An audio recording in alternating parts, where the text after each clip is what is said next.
Gumising na ako ng maaga dahil malayo-layo ang aking pagjujutihan ngayong araw. Siguro mga 1 o 2 oras, depende sa traffic.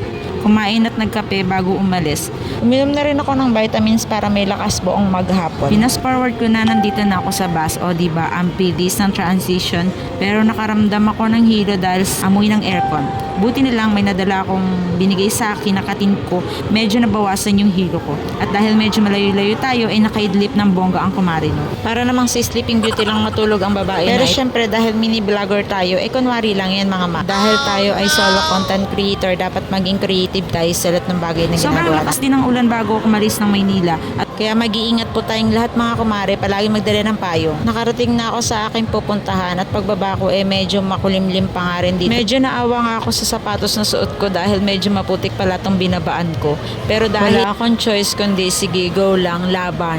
Nakakita din pala ako ng fruit vendor dito at nagtitinda sila ng buko juice, so bumili na rin ako kay kuya ng buko juice kasi medyo nauuhaw na rin ako.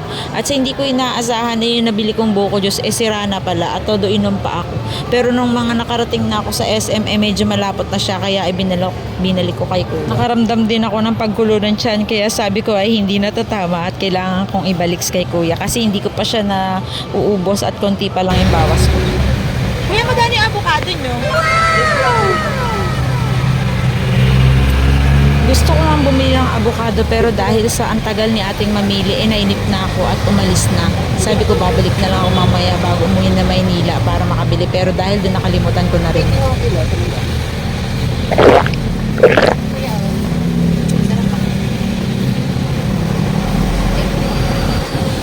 Ukay muna. Dahil maaga pa ako naisipan ko pumasok sa ukay-ukay pero dahil nakita ko ang mamahal na mga items nila ay lumabas na lang ulit ako.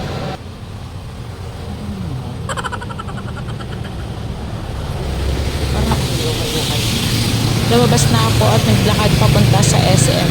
At dahil nga masama ang panahon ko, konti lang yung mga taong nakakasalamuha ko. Fast forward, kumain na kami ng tanghalian at may baon nga pala ako ng chicken at bumili na rin ako ng gulay dito sa Chocs to Go.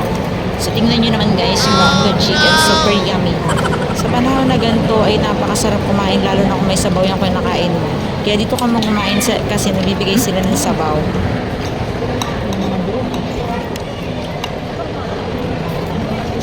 Wala naman nag-iikot na live.